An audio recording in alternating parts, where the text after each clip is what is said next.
Hey everyone, welcome back to another Roman Reacts. We are here today to watch a brand new video for you. This one is going to be with the Fat Electrician, and we're going to be watching some of his videos for you. So, well, just one video is because I plan on for this week, upcoming week actually, by the time this comes out, it'll be a video a day for having Fat Electrician on, and I've certainly been enjoying his work, his lore, his history, his deep dives, going straight into a bunch of these people, being able to learn about them, and just learning so much. So yeah, I would just love to go into the history, the lore. Most of it was like World War II stuff, and I love the history during that time period. So it's always interesting to be able to dive in and see what had happened during that time. But yeah, so the first one of many that we're going to be watching. Oh, really quick. So I know there's a few of you who have recommended me some videos, which I do know that they're about an hour long. And currently this next few weeks is going to be kind of busy for me. So I'm trying to mitigate that as quickly as I can, because there's only a certain amount of videos I can do in a day. And I've already dedicated myself and my time for these videos.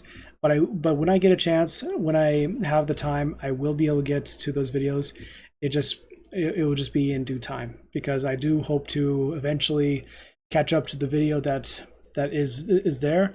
So within maybe a little bit, maybe a month, or hopefully less, I'll be able to get to that one video that's an hour long. But for this one, it's only a 30-minute video. So it's called America's Warhorse Marine, Sergeant Reckless. So no idea what it's about. I know I'm really curious about it too. So we got ourselves some popcorn here, and we got ourselves a little bit of a drink. Not sponsored, wish I was. But yeah, let's get to it, okay? All right, so yep, here we go. America's Warhorse Marine, Sergeant Reckless. And yeah, I have no idea what I'm about to get into, so ugh, I haven't even drink the drink yet, and I'm already burping. Burping bourbon. All right. Before like a hero of Korean War. Okay, here we go. What if I told you that if it were not for the actions of a single beer-drinking horse over the course of 48 hours, South Korea as we know it today would probably not exist? Really? Today we're talking about the greatest war horse of all time, the highest ranking animal in Marine Corps history, and the hero of Outpost Vegas. Ladies and gentlemen, Sergeant Reckless.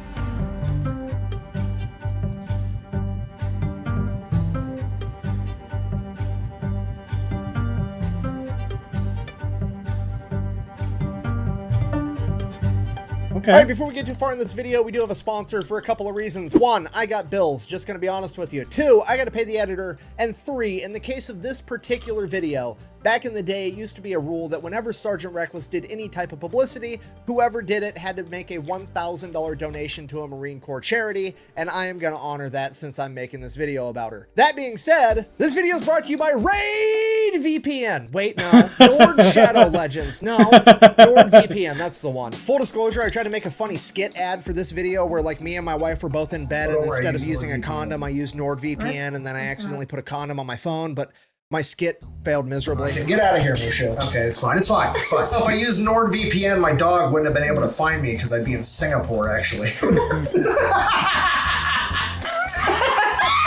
NordVPN. Your dog can find you, but your internet service provider can't. Okay, so believe it or not, I actually do use NordVPN in real life, but I use it for a different reason than any other talking point you've ever heard in a Nord ad ever, so I'm just going to go ahead and show you guys that today. All right, so let's say I want to start working on a new video, so I hop over to Google to find some sources. We pull up Google, and let's see what we come up with. Let's say I want to do a video on Aimo Koivunen, the Finnish guy that took a bunch of Pervitin. Google that, here's what pops up. I've got a Wikipedia page, and then a bunch of websites that just regurgitate the same article over and over and over again. Now, I know that Aimo is from Finland, so if I hop over to NordVPN and I actually change my location from America to Finland, hopefully, since it's his native language, it'll give me some better sources. 2 seconds later, I'm now connected to Finland, and as far as anybody on the internet's concerned, I am a Finnish guy in Finland browsing the web. Now, we just go back and I hit refresh, and as you can see, I have a bunch of different sources. all about Aimo Koivunen. So we're just gonna pick one, then I go up here, I hit translate, and now I have a new source of information for my video on Aimo that I never would have been able to find were it not for NordVPN. And it has a bunch of other use cases on top of that, so if you wanted to check it out for yourself, you can go to nordvpn.com/thefatelectrician. Now let's get back to this video. Our story takes place during the Korean War, which is kind of an issue because most people know absolutely nothing about the Korean War, and it's kind of important for context. So we're going to do a real quick and dirty oversimplification of the entire thing. Super casual, 60 seconds. We're going to learn more about the Korean War than most people do in their entire K-12 education. Go ahead and start the timer. Here we go. July 25th, 1950. Communist North Korea, backed by Communist China and the Soviet Union, decides that they are going to attack South Korea and try to take over the entire peninsula. Over the course of the next 5 to 6 weeks, they would almost accomplish their goal, beating the South Korean military all the way to the base of the peninsula, and it is not looking good. But luckily, NATO shows up at the last minute to save the day. The NATO forces are like 90% American, but there's also some British, some Canadian, some Australian, and like 12 other countries on top of that, and they have a huge amphibious landing in Incheon, and they proceed to turn the tables on the North Koreans entirely,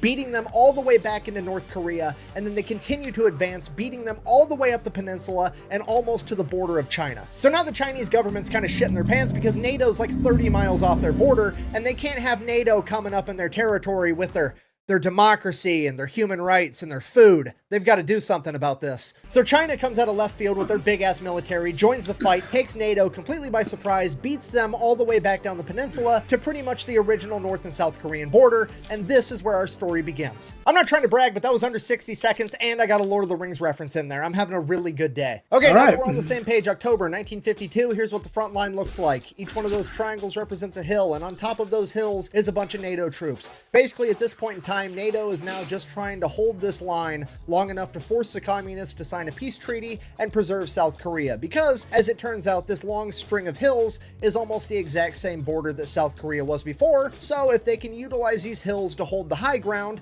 maybe they can get this accomplished. Why do they want to hold the high ground? Well, because the high ground's awesome, isn't it, Anakin? Yeah, anyways, if I can bring your attention to the furthest triangle on the left where it says the Nevada cities. That is not actually one hill, but 3 smaller hills in a close triangular formation, commonly referred to as the Iron Triangle. Each one of these hills is named after one of the 3 Nevada gambling cities, Reno, Carson, and Vegas. The reason that NATO named them after the Nevada gambling cities is because it is a gamble as to whether or not the Marine Corps is going to be able to hold that position. Because if Chinese Communist forces are going to try to break through this line, it's probably going to be right there at the Nevada cities, because then they will have a direct path to the capital of Seoul, and if they're able to capture Seoul, it'll be absolutely devastating to NATO's ability to negotiate a peace treaty. So the United States Marine Corps absolutely has to hold this position, and most importantly, they have to hold Outpost Vegas because it is the highest of the 3 hills, and if they lose Vegas, they are almost guaranteed to lose the other 2. Alright, so here's the plan. Each one of these hills is going to have 40 Marines and 2 Navy corpsmen on top. These hills are so steep that the only way to get up there is by foot. They're like a 45-degree angle all the way up. So the Marines aren't able to get trucks up there. They're not able to get tanks up there. The only thing they can get up there is barbed wire, shovels for digging trenches, guns, and 75mm recoilless rifles. These recoilless rifles are pretty much going to be the Marines' only chance of defending themselves if they do get attacked. The problem with it is, though, since you can't get a truck up on this hill, now the Marines have to carry all the ammunition up themselves, and each shell weighs approximately 24 pounds. So because carrying these shells up this enormous hill 1 or 2 at a time absolutely sucks, the Marines get permission to buy a horse or a mule or a donkey or something. So they go down to Seoul and they start looking. And obviously, the first place they choose to investigate is the horse racetrack at Seoul. Is there probably going to be a pack animal at a racetrack for sale? No, probably not, because that's racehorses, and racehorses don't make good pack animals, but that is the one place that's going to have alcohol and gambling, so you best believe that's where the Marines are going to check first. But as fate would have it, they would meet up with a horse trainer and jockey by the name of Kim Hook Moon, who would be willing to reluctantly sell his horse Chim Hai, which translates to flame in the morning. He absolutely did not want to sell this horse. He described it as the most beautiful and intelligent horse on the planet, but he did it for $250 because he had to buy his sister a prosthetic leg. I believe her name was Peggy, or was it Eileen? Anyways, the Marines buy this horse, they throw her in a trailer, they take her back to camp. From there, she immediately goes into what the Marines call hoof camp. Get it? Hoof camp, boot camp. That's funny. Moving on. The first thing they do is try to get the horse acclimated to battle by firing the recoilless rifle near her. And the first time they fired this rifle, this horse jumped 4 feet straight into the air and freaked the fuck out. Then they calmed her down, they fired it again, still scared out of her mind. And they fired it again and again and by the 8th time they fired it, she was completely calm, and a recoilless rifle never scared her ever again. From there, they taught her how to survive. She learned how to avoid barbed wire. She learned not to get too close to the back end of the recoilless rifles because the blowback could hurt her. She learned that whenever a Marine yelled incoming, she needed to run to a nearby bunker, or if she wasn't near a bunker, she learned how to lay down. After she completed her training, the Marines ordered her a special saddle to be made and shipped all the way from America that would allow her to carry a bunch of recoilless rifle rounds. Until then, though, she began helping the Marines any way she could, mainly by helping string communications cable between the different outposts and the ammunition point, and she could string more cable than 10 men combined. At this point, the Marines really started to like this horse, so they decided they were going to give her a new name. Reckless, named after the recoilless rifles, which were commonly referred to as reckless rifles. Okay. And from that point on, she Okay. just became another one of the guys, and that's exactly how the Marines started treating her. She began eating whatever the Marines were eating. She loved bacon and eggs, she loved beer, and apparently if you were ever having mixed drinks, Reckless would walk up to you, nudge you with her head, and stick out her lower lip, and let you mix a mixed drink directly into her mouth. Then her special saddle shows up, and she starts kicking ass on the battlefield. She delivers 6 rounds at a time, and she can make a trip from the ammo point to the firing position twice as fast as any man can, and he's only carrying 2 rounds. She delivers so much ammo that over the course of a couple battles, the Chinese actually start to target Reckless. And this ends up being a horrific mistake, because the millisecond that Marine Corps leadership figures out that they're trying to target Reckless, they flip the script, turn around to the Marines, and they're like, boys, they're trying to kill Reckless so they can eat her because they're starving communists. At which point, all the Marines responded with,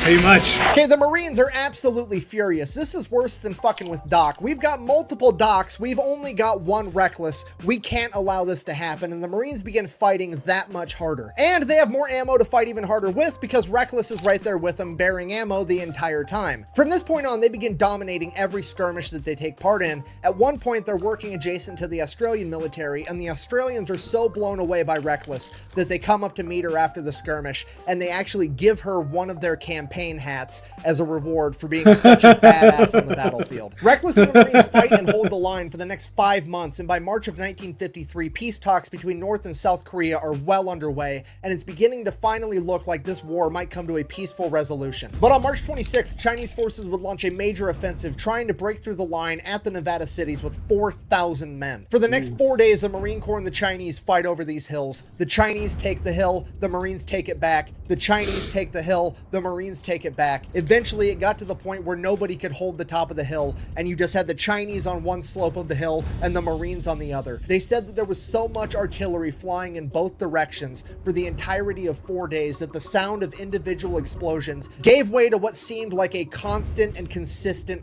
roar. For 4 days, they were completely unable to verbally communicate, and they could only talk to each other via hand signals. And because of all this noise, the Marine Corps forward observers weren't able to effectively communicate with the Marine Corps artillery and mortars, meaning that the artillery and mortars were just firing blindly into the general vicinity of where the enemy should be. Meaning that the only effective fire the Marine Corps has in this fight is coming from the recoilless rifles, because they don't require a forward observer and they don't require communication. The men with the recoilless rifles are the ones spotting the enemy and firing the gun. The recoilless rifles are now the key to winning this battle, and they absolutely have to stay up and running, and they have to get this ammunition up to these hills to fight back. The problem is the ammo point is 750 yards away from the firing position, up a 45-degree angle hill that is constantly being pounded with enemy artillery fire, while it's also covered with smoke and white phosphorus. But that doesn't change the fact that the ammunition has to get there, so they load 8 rounds into Reckless's pack and they send her up the hill. And the men at the ammunition depot know that it's probably the last time they're ever going to see her again, because they've just sent her off to her death. But despite that, she somehow makes it to the firing position. The Marines there unload the ammo and stick a wounded Marine on her back as they send her back down the hill,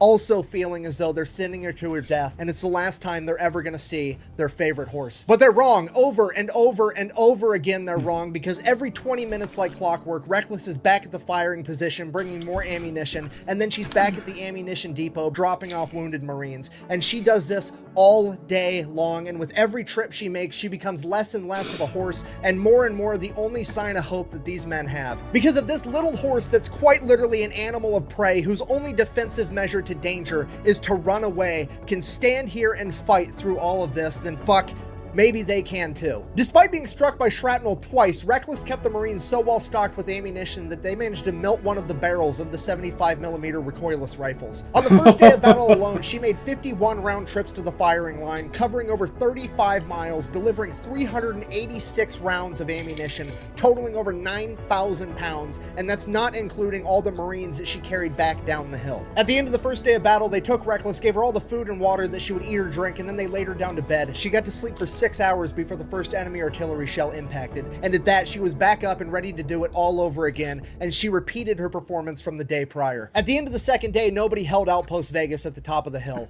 The Chinese held one slope and the Marines held the other, and it is at this point that the Marine Corps leadership decided that if they can't hold the high ground, there just isn't going to be a high ground anymore. They called in the Marine Air Wing, and on the morning of the third day of battle, the Marine Corps dropped 28 tons of ordnance on top of the hill, completely leveling every defensive structure and anything else that was up there. By the end of the third day, the Marines had taken the top of the hill where Outpost Vegas used to be, but then they saw that the Chinese were falling back into a ravine and they were going to go around the hill entirely. This is absolutely terrible because there aren't enough Marines on Outpost Vegas, Carson, and Reno combined to be able to go down there and stop the Chinese. If they're going to stand any chance in a fight, they have to have the high ground, so they absolutely cannot give it up. The problem is, on the back side of the hill that Outpost Vegas is on, is where the ammunition depot is, as well as a mess tent that's been converted into an aid station with over 200 wounded Marines, and there's nothing that the Marines on top of the outpost can do to stop them. Then the Marines at Outpost Carson get an idea, and they send a runner with a note to the aid station as fast as they can. He gives the note to the commander of the aid station, who then tries to read the note to all 200 wounded Marines, but the artillery fire is so loud that he can't be heard. So he resorts to just handing the note to one Marine, who hands it to the next, and the next, and the next. And after reading the note, every Marine hangs his head for a second and gets on his feet, because the note reads, "Chinese coming around the hill, dropping smoke. Walk out into the smoke, throw grenades at smell of garlic." Apparently the Chinese military at this point smelled like garlic. I have no idea why, but it was a thing. And after all 200 Marines had read the note, they all stood hold up, on. grabbed I'm curious now. every Used to do night patrols in paddy fields. It was terrifying. The good thing about the Chinese soldiers was they chewed garlic while we chew gum, so you could smell them long before they got near you. That meant you smelled garlic, you practically show. idea why, but it was a thing. And after all 200 Marines had read the note, they all stood up, grabbed every grenade that they could find, and began walking 500 yards out to where this smoke screen was. It's 11 o'clock at night, it's dark, it's eerie, it's dead silent. The Marines aren't saying a word because they all know that this is probably going to be the end. They're calling for walking wounded to rejoin the fight, and that's never, ever a good thing. And they're making their way to this smoke screen. They finally get there, and they take a few steps into the smoke, and they just stand there and they wait. And they wait, and after 10 minutes, there's a faint smell of garlic, and it keeps getting stronger and stronger and stronger, and the Marines know what's going to come next, but they just don't know when to start throwing these grenades. And then off in the distance in the smoke, they hear a single cough, and all the Marines just begin throwing these grenades into the smoke screen. Within a matter of seconds, they've completely exhausted their supply, throwing over 500 grenades into the smoke. Jeez. And that was it.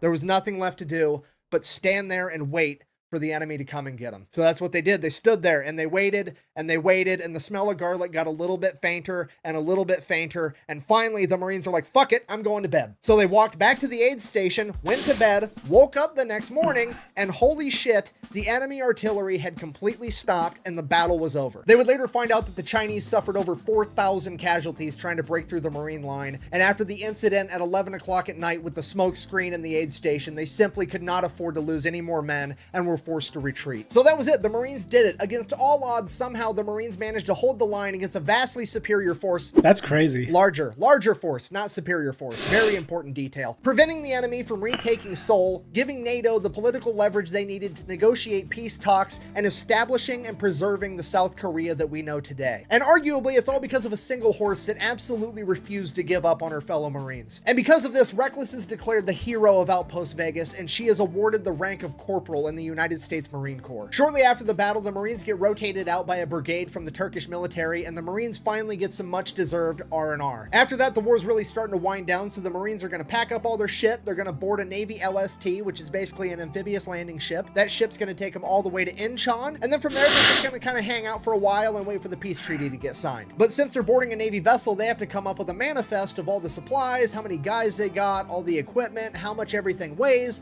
yada yada yada. On the manifest, they write down 1 horse, Reckless, corporal type. The manifest makes its way to the captain of the LST. He's supposed to sign off on everything. He sees horse and he's like, what the fuck? The Marines are probably just messing with me. They're not actually bringing a horse on my ship. It's probably just like a pallet of beer and they wanted to let me know to account for the weight. It's fine. He signs off on the manifest, sends it back, it's all good. Fast forward a couple of weeks, the Marines start loading all their stuff up on the boat. Then they go to bring Corporal Reckless up onto the ship and the captain is like, whoa, whoa, whoa. Absolutely not. You're not bringing a horse on my ship. I've had the cleanest ship in the Navy for 2 years running, and this horse is going to ruin that. To which the Marines are like, bro, you signed the manifest.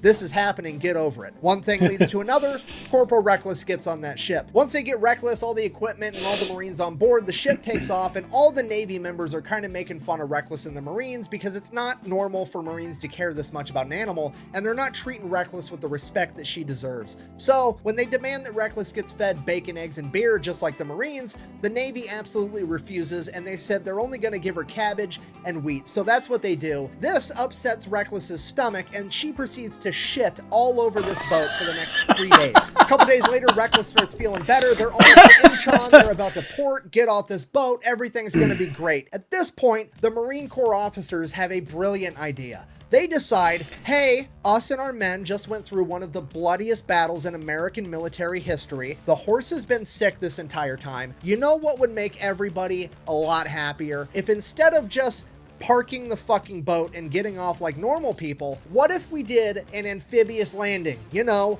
for fun and training and stuff? Wouldn't that be great? To which all the enlisted men are like, fucking fine, whatever, let's just do it and get it over with. So they make an amphibious landing in Incheon for training, but guess what? Reckless doesn't understand that it's for training. She thinks this shit's for real. So Reckless becomes the only horse in Marine Corps history to successfully make an amphibious landing. So the Marines get settled down in Incheon, and that's when they notice that there's a horse all over the news. It's in every newspaper, it's in every magazine, it's on every radio broadcast. The entire world is talking about this horse, but it's not Corporal Reckless. It's some horse over in America called Native Dancer. It's the greatest horse in the world. It's gonna win the Kentucky Derby, blah, blah, blah. And the Marines are kind of getting pissed because they know for a fact that they have the best horse in the world and it's Corporal Reckless, not Native Dancer. And the Marines are willing to put their money where their mouth is because they pull together over $25,000, which is like over $250,000 in today's money. And they publicly offer it up as a wager to the owner of Native Dancer. Hey, bring your horse over to South Korea, beat Reckless in a race, and you can have the money. But this wasn't just going to be any race. This was going to be called the Paddy Derby. It was a 1.5 mile course uphill through rice paddies,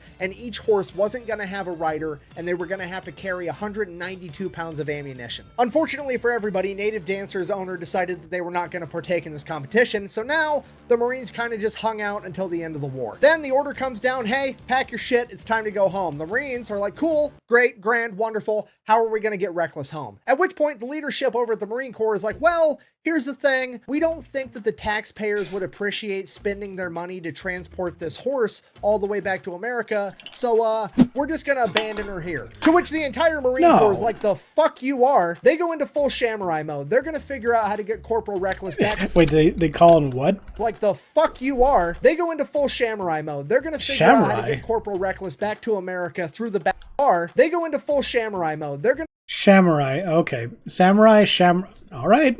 To figure out how to get Corporal Reckless back to America through the back channels, whatever it takes. So they end up getting a hold of a public company called Pacific Transport, and they convince the owner to take Reckless all the way back to America. The only problem is Pacific Transport doesn't go to South Korea. The closest he can get is to Japan. Okay, cool. Now we just have to get Reckless from South Korea to Japan. Reckless's platoon then gets a hold of the Marine Corps Air Wing, and they convince those Marines to let them smuggle Reckless onto a cargo plane going from South Korea to Japan. From there, they get Reckless onto the Pacific Transport ship. They take him all the way back to San Francisco, where the Marines are going to re-meet back up with Reckless. Okay, fast forward, the Marines make it to San Francisco. The Pacific Transport ship makes it to San Francisco. The Marines go there to pick up Reckless, at which point they find out that Customs beat them there, and Customs called the Department of Agriculture, and the Department of Agriculture said, we're going to have this horse destroyed because she could have diseases. No. The Marines then explained to this guy from the Department of Agriculture, look, this is a war hero. You're not killing this horse. She's coming with us. At which point, the Department of Agriculture guy is like, oh no, she's staying here and we're going to have her destroyed. Now, the Marines are kind of looking around at each other.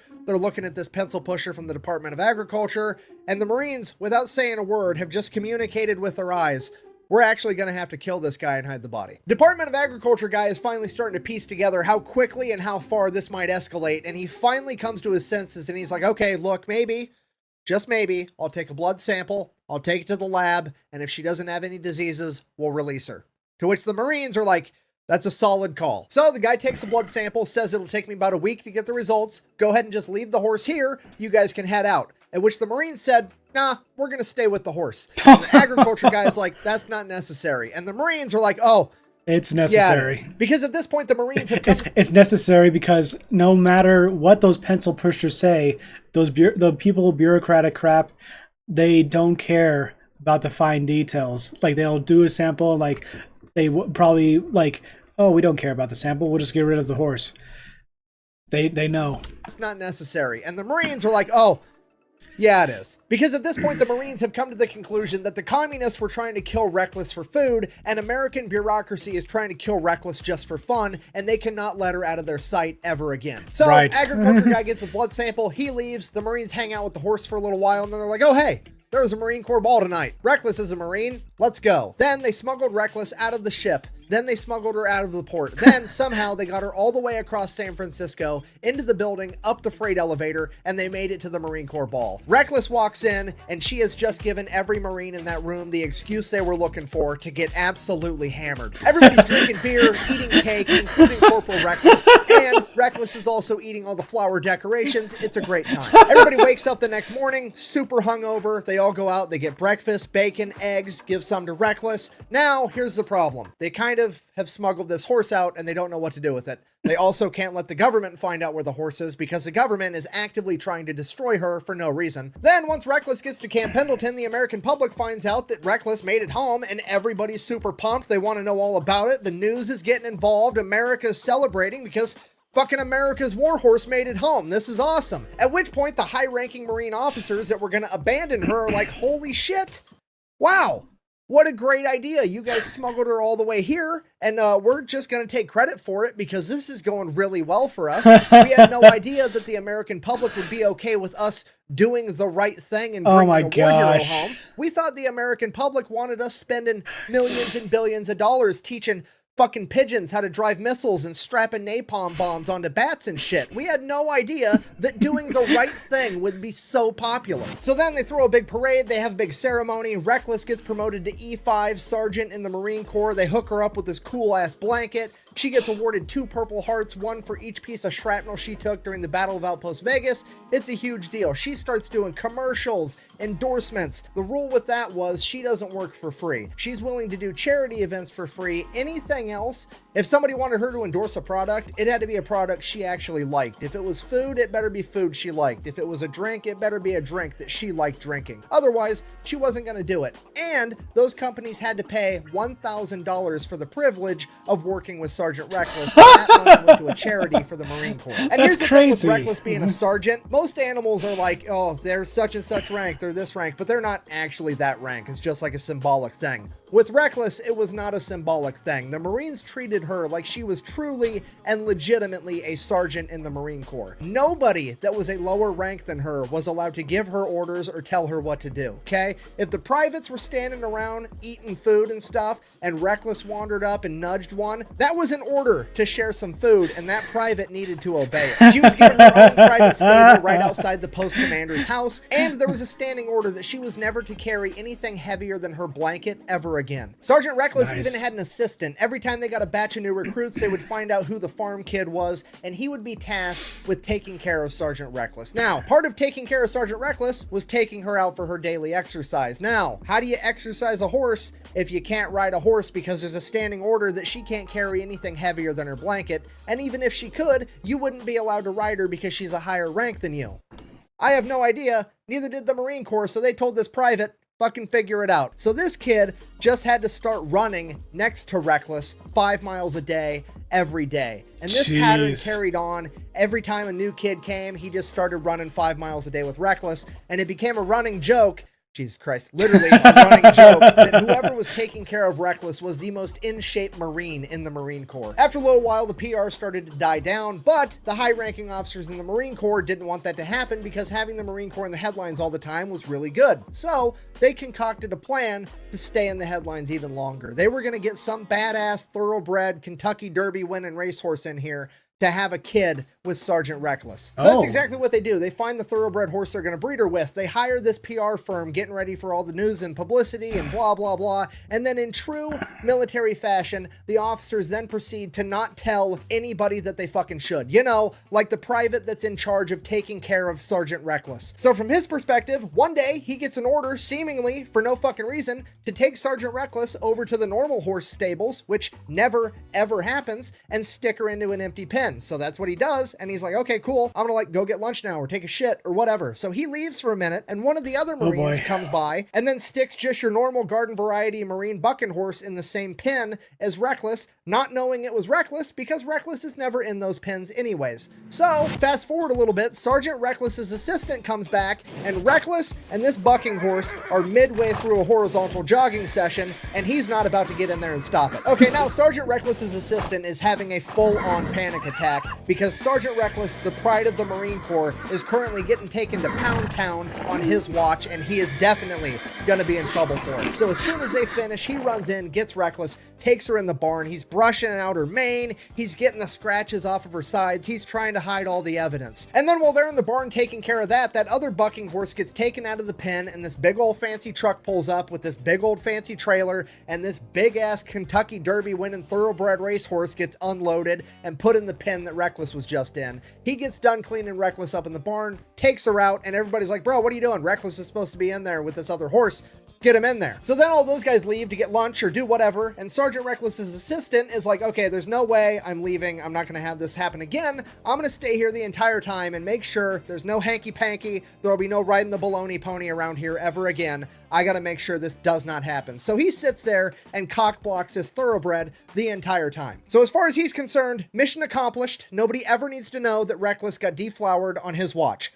It's going to be fine. Then fast forward 28 days later, he shows up at Reckless's stable first thing in the morning to take care of her. And there's a bunch of high ranking military officers and a bunch of news crews right outside the stable. He rolls up like, what's going on? And the general is like, Reckless is pregnant. And he's like, oh no. Oh, okay.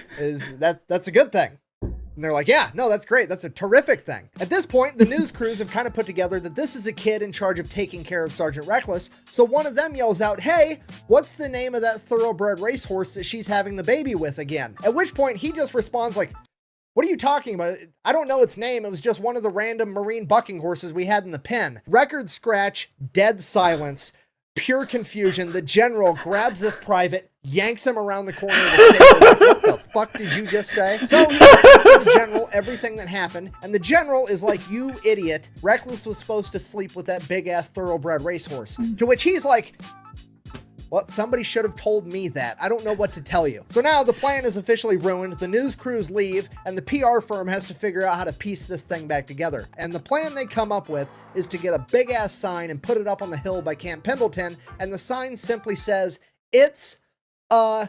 Yeah, if you're not picking up what I'm putting down, and the plot twists that absolutely nobody saw coming, the United States Marine Corps is actually responsible for inventing gender reveals. And that's how they still managed to generate a bunch of hype for Sergeant Reckless's kid, getting the entire world to speculate as to whether or not it was going to be a boy or a girl. The pregnancy goes great. She goes on to give birth to a colt, aka a boy. They go out, write boy in big blue letters on their sign, and then the Marines throw a big ass party because they're amped, unwittingly throwing the world's first ever gender reveal party, which I'm gonna hold against the Marine Corps forever. But now everybody wants to know, what are we gonna name this young colt? So the high-ranking Marine officers step in again, and they're like, I have another great PR idea. Let's have a competition where all the Marines can submit their ideas for names. We'll pick the best one, and that guy can win a week of leave. Brilliant idea. So that's exactly what they do. Hundreds of Marines send in their ideas for names. The front runners were like Semper Fi, Freedom, Liberty, pretty generic stuff, but that's what you have to do when you have a big public figure like Sergeant Reckless and her new baby.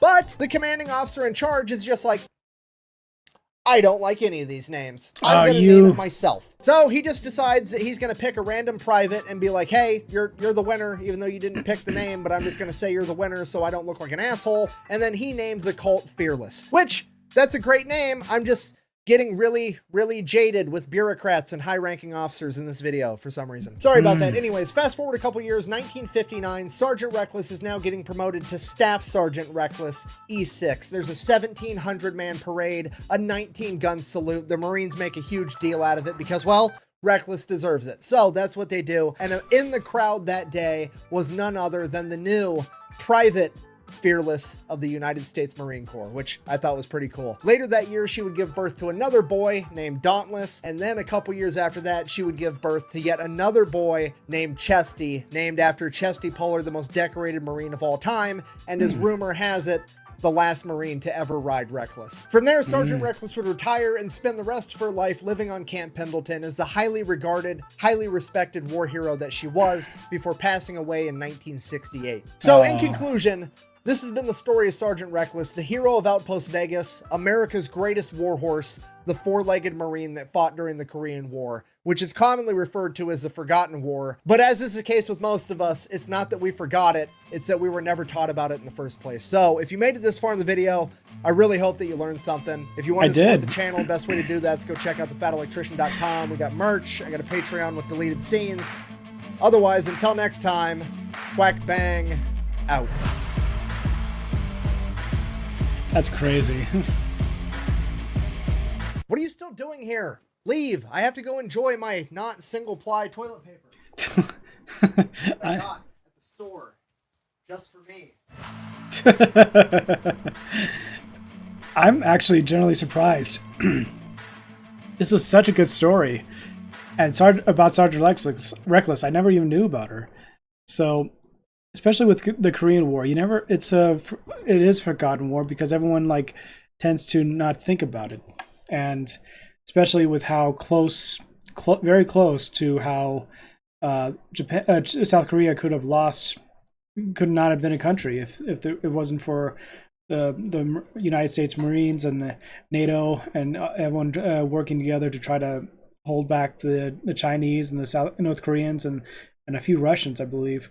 So that was really, really something, how they managed to get this one racehorse from Seoul to be able to be trained to not fear the noises and get used to them, and then move out to train more, and then eventually became a hero by hauling the ammunition back and forth and taking wounded back and forth. And that's incredible for those kinds of animals to be able to be smart enough to help in that regard. So that's just amazing. And the PR stunt of them trying to get this horse with a thoroughbred of a racing breed, and like, yes, I'm going to be with this girl, and then next thing you know, it was just a regular horse. And I'm not sure if whoever did it was by mistake, and like they just tossed a horse in there, and the private put the horse with them, or it just I can already imagine just like, congratulations, you're pregnant. And like, yes. Do you know the name of the thoroughbred? I don't know. It was a random horse. General comes in. You what? It's just so funny to me. It's so funny to me how it's like a comedy skit almost to like see that happen. And that's amazing to hear that she was able to be like the staff sergeant living on that fort and having 3 kids and or 3 horses, colts, I guess you can say is the name. But yeah, this is an incredible story. And I was thinking, I didn't even think of the Korean War bit. I was thinking like maybe it was a World War II thing, because I do know of a story of like a World War II horse that managed to like bring a message to like from the behind enemy lines or something like that. Like someone was able to get the horse like a message like in their saddle or something, and just let them go out, and they managed to find someone to deliver that same message. But yeah, but for this with the Korean War is just that's quite different, very very unique, and I'm quite surprised by it. And the only other thing I'm familiar with when it comes to the Korean War is the Mash series, which actually you can actually see it right behind my head. That Mash series.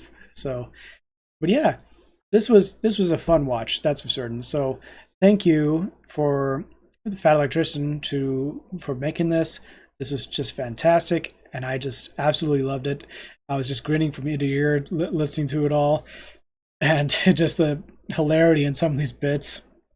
The bureaucrats being bureaucrats, and you just like, ugh, just knock it off.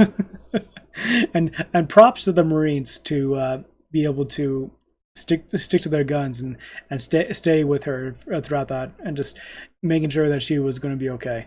That's just incredible right there. So anyway, that's it for me, guys.